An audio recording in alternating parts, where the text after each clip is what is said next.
loko. Esiku dede asiko yi. Hello everyone, it's Adirunke again.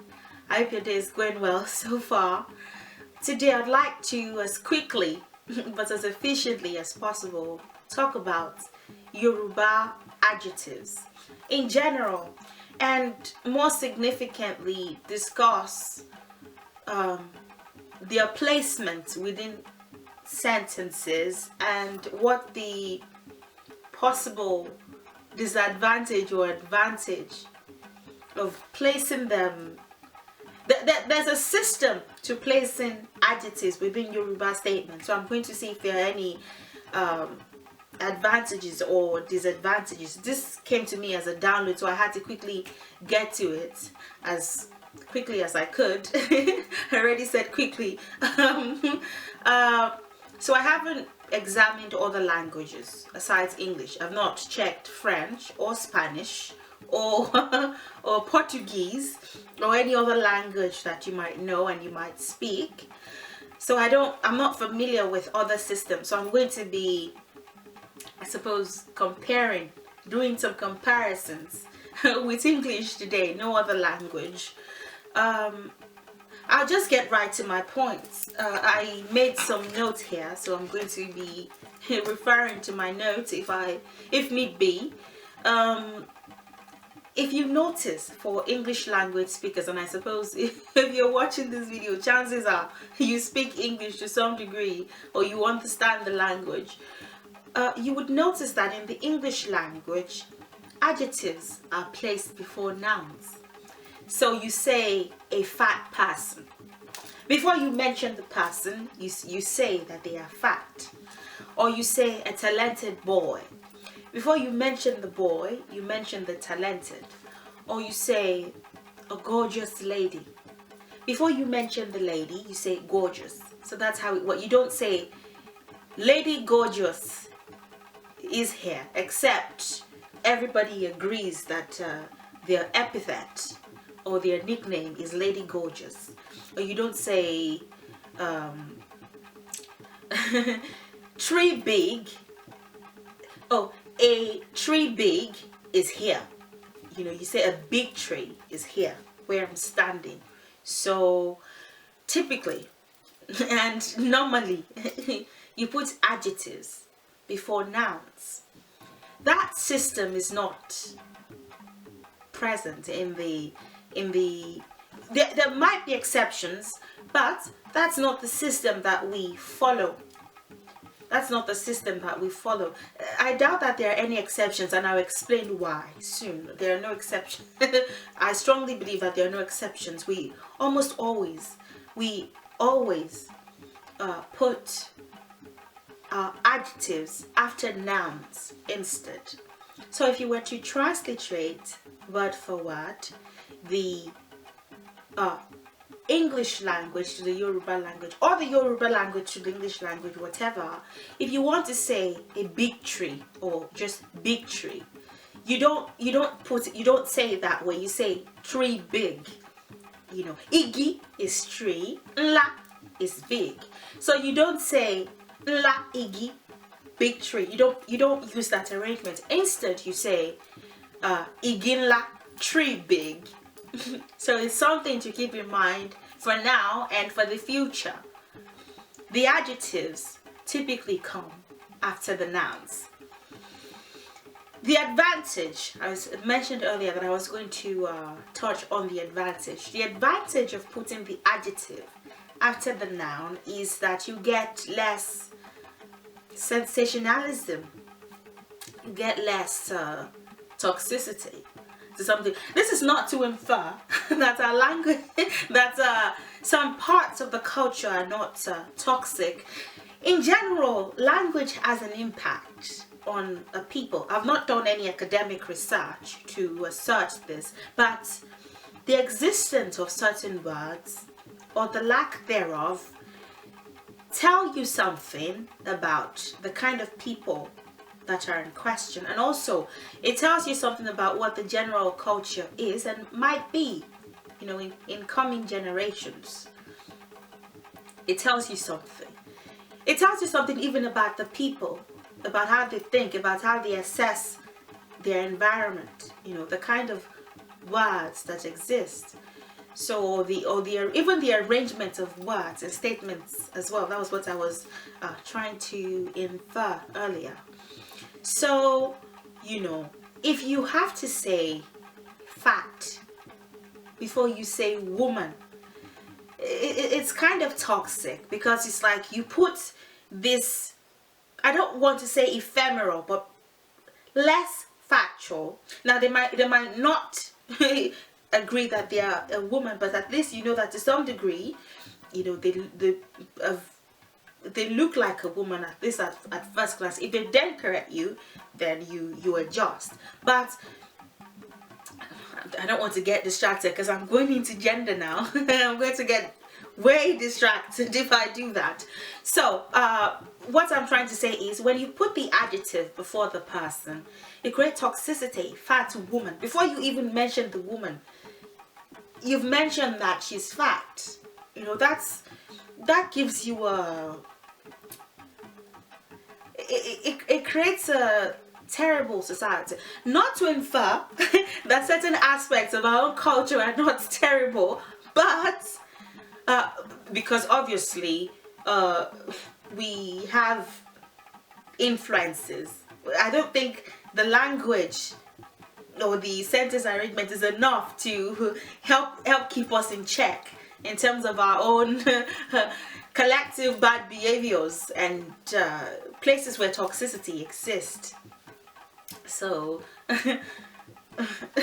not saying that it's a perfect society because we put the adjectives after the nouns, but I'm saying that you get a less I don't know whether to say less vain, because that won't be true. That won't be true at all. There are other influences. And so we create at the end of the day, we create the language, we create the sentence arrangement. So it's a reflection of us at the end of the day. So it's not enough to keep us in check. But there are definitely advantages.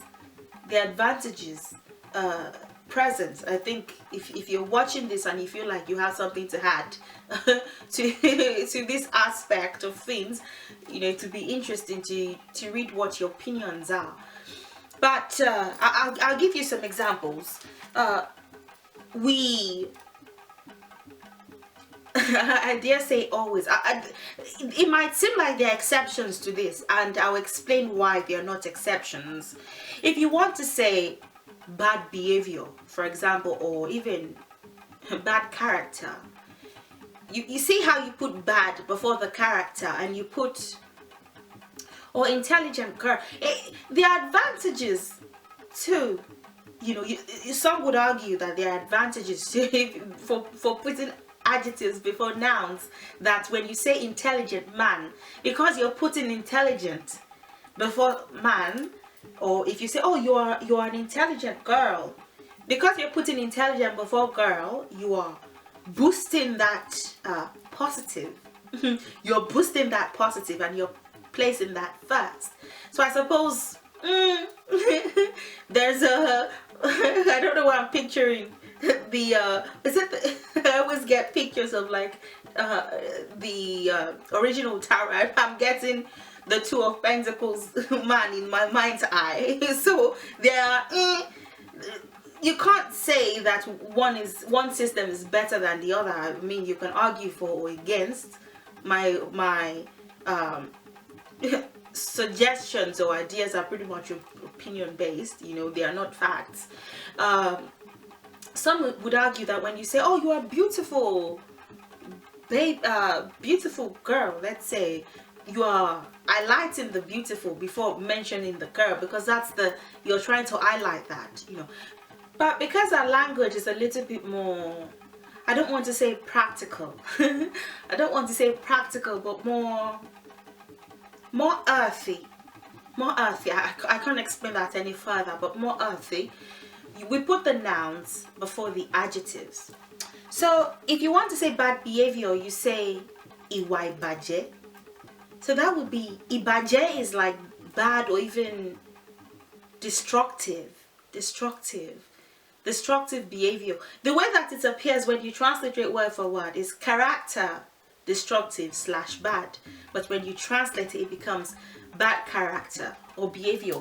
If you want to say big tree, you don't say nla igi, you say igi nla. Igi is tree, nla is big, so igi nla. You put the adjective after you've established that thing. Somebody else might come to the tree and think, this isn't big to me in comparison to the trees that I have in my house. This is rather small. So you put the more opinion-based descriptions behind the noun. You first of all establish the person. You establish the person, you honor the person, or you honor the thing before you give descriptions. You mention that thing, you honor that thing before you say, then she's fat, or then she's ugly, or then she's beautiful, or then she's intelligent, or then she's spiritual. Whatever you want to use to describe the person or thing in question.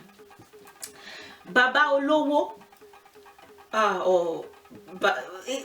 Baba is like, or you could say father, but a fatherly figure, someone that is within the fatherly age brackets.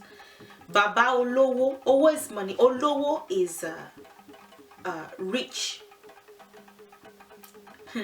Olowo is rich, somebody who has money. If you say olowo alone, it would still work. You say olowo because that is it's both a noun and an adjective. It's both a noun, and using that, I'll explain why it may look like in some cases nouns come before adjectives, but in those cases, one of the words is both an adjective, one of the words that come after the other, especially when adjectives come after. Typically, all of this applies when the adjective and the noun are close together and there are no words that separate them. So when there are words that separate them, sometimes the adjective may come before the noun, but especially, I would have to look into that later, but especially when the words are close together, it's typically adjective after noun. So Baba Olowo is rich man. Olowo, is it could be a rich person, but it could also be rich.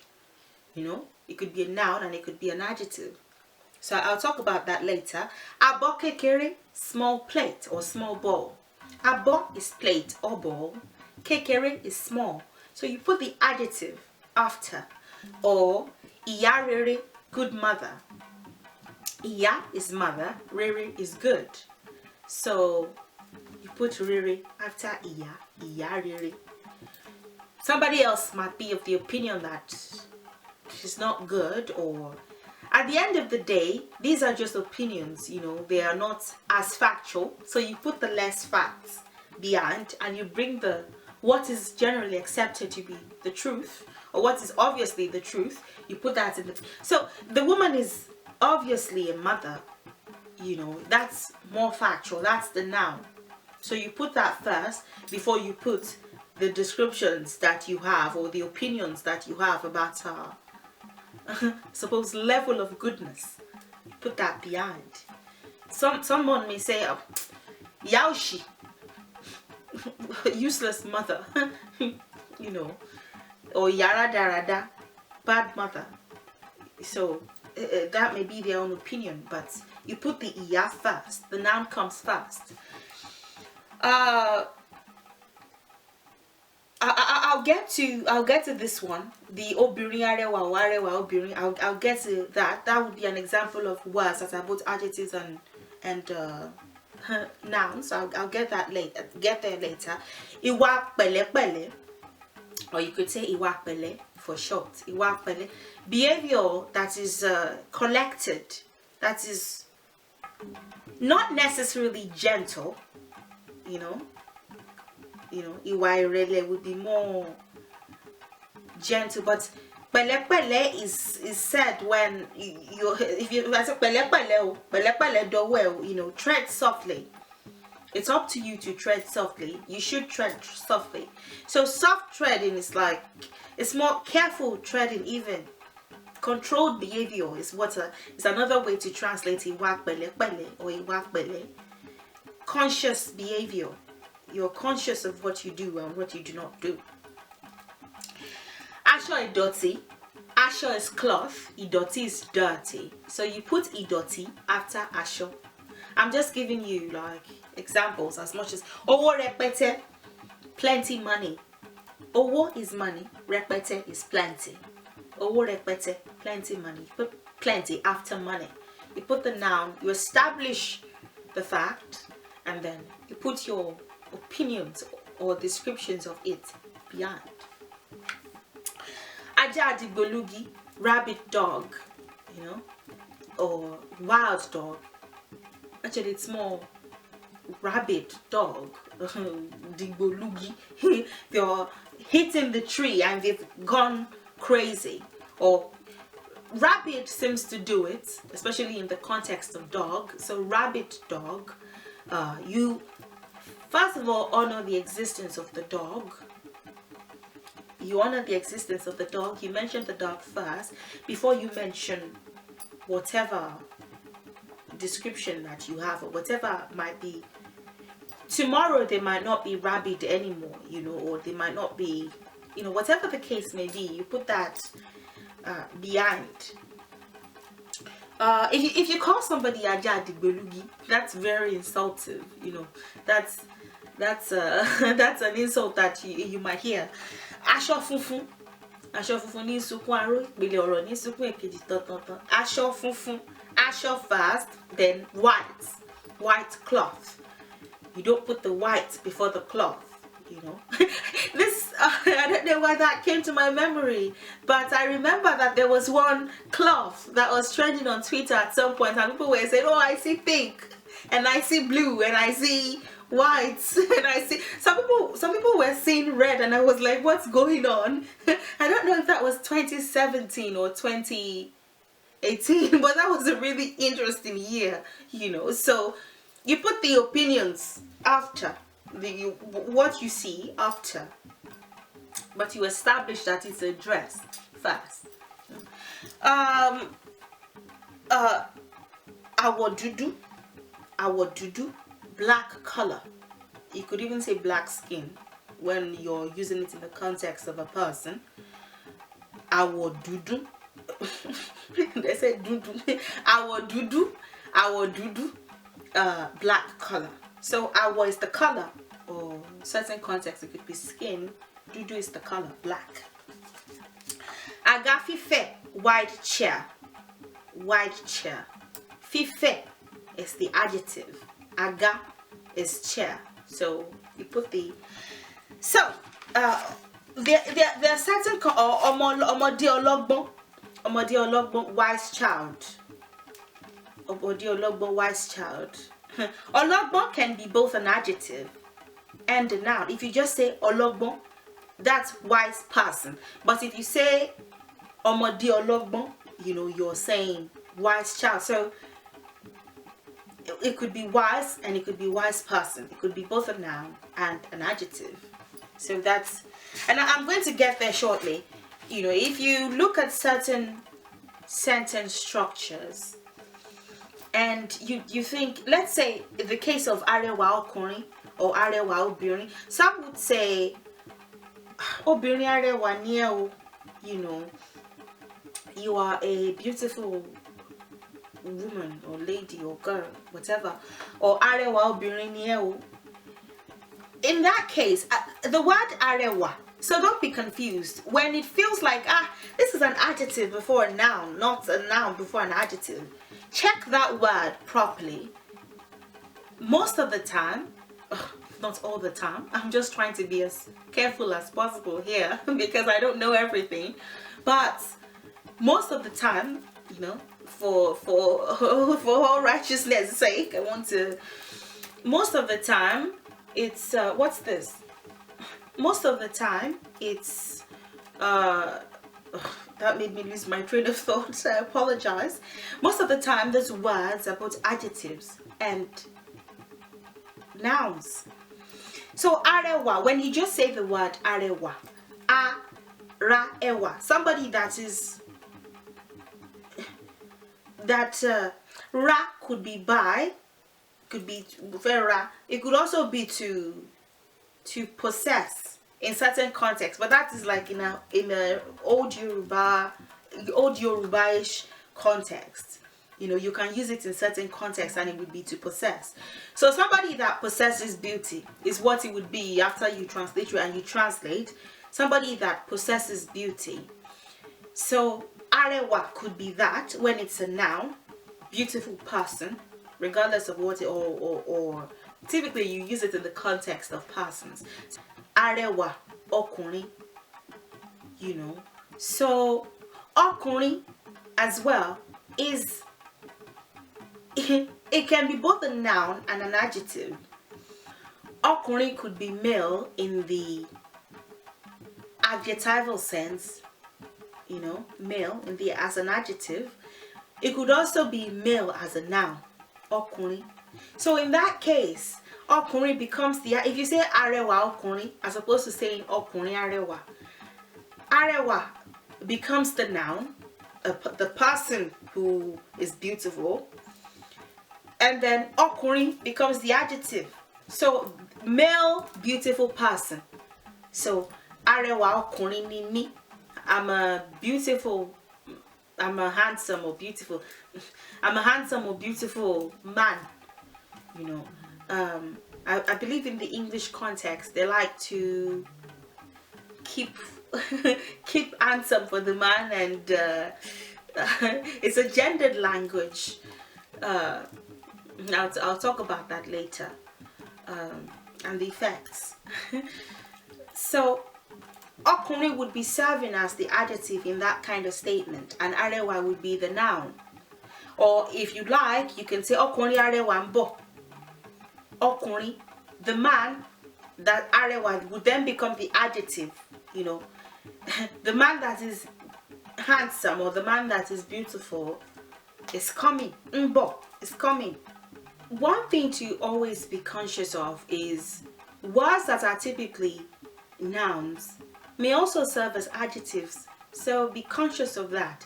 If you say ode ọmọ ni ẹ́, for example, if you say that ode ọmọ ni ẹ́, ode is not an adjective. Ode is not an adjective, it's a noun. It's a noun. If you say ode, you're saying stupid person. It could have other meanings, like when you're referring to like I think corridor or veranda. I don't remember the exact term, but it could be that. But I'm not doing homonyms now. Ode is a stupid person. It's a noun. It's not an adjective. If you want to use that in the adjectival sense, you could say, "Oh my ya ode, you've become or you act like a stupid person." So ode is not an adjective. Ode is a noun. Now, if you say ode ọmọ ni ẹ́, you might go, isn't ọmọ supposed to be a noun? In that case, ọmọ would be serving as an adjective, ode ọmọ. So ode is stupid person. Ọmọ would then be serving as a description of the kind of stupid person, that the kind of human that is stupid that they are. So that would be a child. Ọmọ in that context would be serving as an adjective. So ode ọmọ ni ẹ́, you are a stupid child. Ode, stupid person. Ọmọ, child. So you're using ọmọ there to infer that the kind of stupid person that they are is, you know, that they are a child. I don't know if there's a better way that I can explain this, but just know that in cases where it appears that the again, this applies when these words come right after the other. In cases where it appears that the word is really an adjective, not necessarily, or really a noun, not necessarily an adjective that comes after. Most of the time, that is both, that word can be both a noun and an adjective. An example also would be oníbàjẹ́ ènìyàn, you know. Oníbàjẹ́ ènìyàn. Oníbàjẹ́ can be both an adjective and a noun. Oníbàjẹ́ is it could even be a destructive person. It could be someone who likes to disturb the peace of something or a place in some way, in some way. Oníbàjẹ́ could be a noun. If you use it as an adjective, it would be destructive, or destructive should do for now until I find a word that is better than destructive. Oníbàjẹ́ ènìyàn. So in that, when you say oníbàjẹ́ ènìyàn ni àwọn ọmọ yín, oníbàjẹ́ ènìyàn ni Kọ́lá. For example, Kọ́lá is a destructive person. Oníbàjẹ́ is the noun, destructive person. Ènìyàn is person. So, it seems you're describing the kind of oníbàjẹ́ that they are. You don't have to say oníbàjẹ́ ènìyàn. You can just say oníbàjẹ́ ni Kọ́lá. You don't need those oníbàjẹ́. Typical. Well, except you want to, but you said Kọ́lá, so you pretty much infer that yes, indeed, you're talking about a human being. You don't need to stress. You don't need to stress that they're a human being by adding ènìyàn. I'll give some example statements next, just so that you can see how adjectives appear. I'll give maybe 3 or 4 example sentences, but I just wanted you to be familiar with the concept of adjective placements within Yoruba statements. I'm not saying that because we do that, we have a completely perfect culture. Well, things are less, to some degree, sensational, or less. Really, I would have to. I can't make that bold statement. I can't make that bold statement because I really don't see the effect. We have too many influences that affect our behavior, like I said earlier, than if it was just perhaps if you did like a if you did an actual survey and you watched certain people in comparison with other people and they don't have any, I don't know how they won't have any influences or won't rub off on each other or one another, whatever the case may be. But it would be interesting to see what this would look like in a research when you put adjectives after nouns. I'm just going to stop here. Aṣọ funfun ni mo wọ̀. Aṣọ funfun ni mo wọ̀. Aṣọ is cloth. Funfun is white. Ni is in certain contexts. It could be is what, or is why, or is whatever, but is what the word means in and of itself. But then since you're translating or transliterating to English, you sort of have to fill in certain areas so that it makes sense by the time you're done translating everything from one language to the other. Mo is I, wo is where. White cloth is what I wore, or I wore a white cloth. Better still, it's in passive voice. In the Yoruba language, in comparison to the English language, in the Yoruba language, we don't discriminate between the two sentence structure systems. But in English, I suppose people prefer the active voice than the passive. So that's pretty interesting. White cloth is what I wore, and if you want to make that active, because again, it's English, you want to make it sound as English as possible, you say I wore a white cloth. So that's in the passive voice. If you want to say the same statement in the active voice, mo is I, wo is where, aṣọ is cloth, funfun is white. Mo wọ aṣọ funfun. Mo wọ aṣọ funfun. Mo wọ aṣọ funfun. I wore a white cloth, or a white cloth is what I wore. Whatever works for you. I wore a white cloth. A white cloth is what I wore. Or it could even be I wore white clothes. White clothes are what I wore. Aṣọ could be cloth, but it could also be clothes. The pieces of cloth of clothes, sorry, that make up like a complete a complete dressing. I don't know if I could have worded that statement better. It could be clothes. So your top, your blouse, your iro, your buba, your whatever. It could be clothes. It could be clothes. Just another thing to note. So in these two example sentences, Aṣọ funfun ni mo wọ̀ and mo wọ̀ aṣọ funfun, you see that funfun comes after aṣọ. The adjective comes after the noun. You first of all establish that there's a cloth before you mention that it is white. Ìwà rere lẹ̀ṣọ́ ènìyàn. Ìwà is character. Rere is good. So notice that good comes after character. The adjective comes after the noun. Lẹ̀ṣọ́. Ni, ẹ̀ṣọ́ are the two words that combine to form lẹ̀ṣọ́. Ni is or is the. Earlier I said it could be is what, is why, is the, whatever works, or simply is, depending on the sentence structure. Ẹ̀ṣọ́ is adornment. Ẹ̀ṣọ́ is adornment. Ènìyàn is person. Ènìyàn is person. Good character is the adornment of a person. Or even better still, a good character adorns a person. So we believe that what really beautifies you is your character, not your 1,000 bangles and 20,000 earrings. It's your character that makes you attractive to people, that makes people I suppose want to know you better, want to, it's not necessarily pretending to be who you're not so that you appear good, but I suppose even staying true to oneself is also good character. Just ensuring that you respect everybody, at least basic level respect.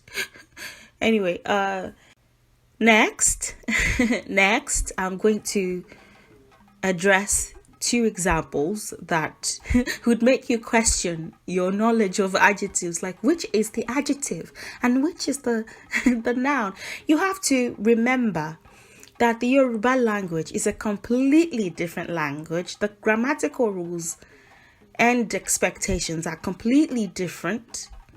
In most cases, it would be unfortunate to, and I mention it all the time, that although you're learning the language with the English language, try not to attempt to make sense of it or relate to it, through the English language. You would miss out on a lot of things. Ika is the wicked in general, or a wicked person. Ika. It could be, when this is ika, when it's in the noun. When it's used as an adjective, it would be wicked. There are many words that fluctuate between being nouns and adjectives depending on how you use them or how you place them. If you use ika in the adjectival sense, it would be wicked simply. If you use it in the noun sense, it would be the wicked in general, or a wicked person. Ènìyàn is person. Ni is, or is you. Now, typically, if you're talking to a person, they already know that they're a person. You typically won't say ikainiye. It sounds weird. It sounds like something that a learner of the language would say, or somebody that isn't so conversant. But I thought I would include it here so that I can explain the noun aspect, just so that you can hear it, but it's not. It sounds like perhaps you want to stress the fact that they are a person and they're not acting right or something, because typically you just hear ikanye, ikanyo, ikanye. If you say ikainyo, you might be trying to remind the person that they're a person for some reason, because ika, it sounds like an unnecessary repetition, because ika, when you're using it that way, is already a wicked person. Now, if you use it that way, which would be less common, if you say ikaniyo nie, as opposed to simply saying ikanye, eniyo is person, but it's not person in the noun. Again, this might not exist in the English language. Unfortunately, we have to teach with the English language, so just roll with it. Don't say, oh, person is not an adjective in the English language. What are you talking about? Eniyan, which we often translate to person, although it has its own meaning, esoteric and physical, but typically you just say person is the translation. Eniyan is person, and it could be both. Well, it's often translated to person. Eniyan could be both a noun and an adjective, depending on how you use it. So if you're using it like this, eniyan is taking the adjectival sense. So you say the kind of the wicked that the person is, or that whatever you're talking about or talking to is actually talking to, is the person kind of wicked. So the person kind, the human wicked, the wicked, but of the human kind, So, so a person that is wicked, essentially. So the wicked that is a person, essentially. The wicked that is a person. So it's taking an adjectival sense in that case. It's a pretty interesting phenomenon, because this is going to, again, like I stated earlier, this is really going to make you question everything you learned in English class. But again, this is not your English class. This is Yoruba. So note that the rules may sometimes differ in different aspects. Ni is. It could be is simply. It's is simply here. O or e. Or e, when they stand alone, they're essentially the same word. If you say ikainionie, that works. If you say ikainionio, that works. I couldn't decide if I wanted to say o or he, so I say o he earlier. Ikainionie, you are a wicked person. Ikainionio, you are a wicked person. The wicked person is you. So the wicked that is a person is you. So person is serving as the adjective in this case. Because I've translated to English, it might, especially if you're not familiar with since I don't think person is an adjective in English, you might be confused, but don't be confused. The wicked is the noun. Person is the adjective here. The person, the wicked that is a person.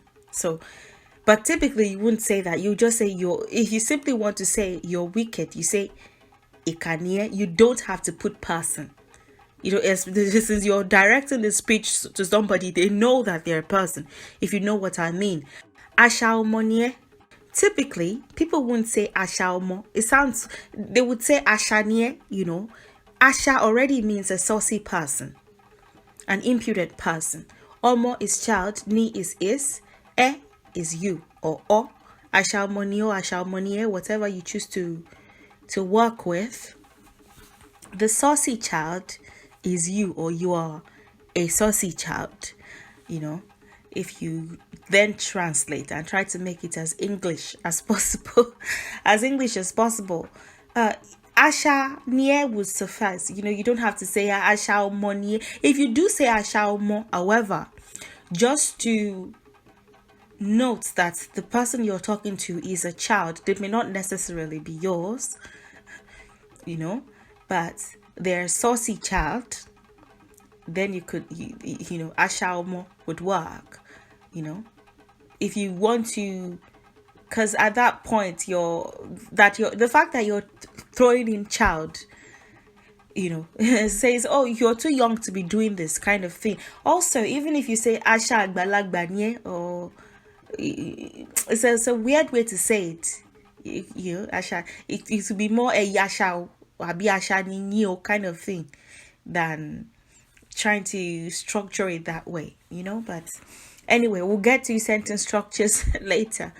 So, that's that. Typically, when it appears that, oh, but Ika is wicked, especially if that is what you've been taught or something. Oh, Ika is wicked. Why would you? Ika is coming first. In this case, is that an exception? Ika, especially when it starts the statement like this, it's taking a noun form as opposed to the adjectival form. So it becomes the wicked. Asha, becomes the saucy or a saucy person.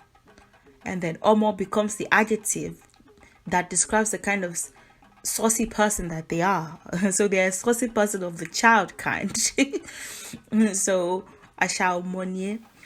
If you have any questions or concerns or or any angry outbursts that are not violative of the instructions in the description, don't hesitate to leave them. They would be interesting to read.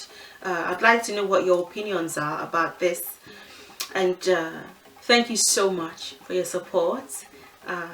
Bye for now. I'll see you in the next one.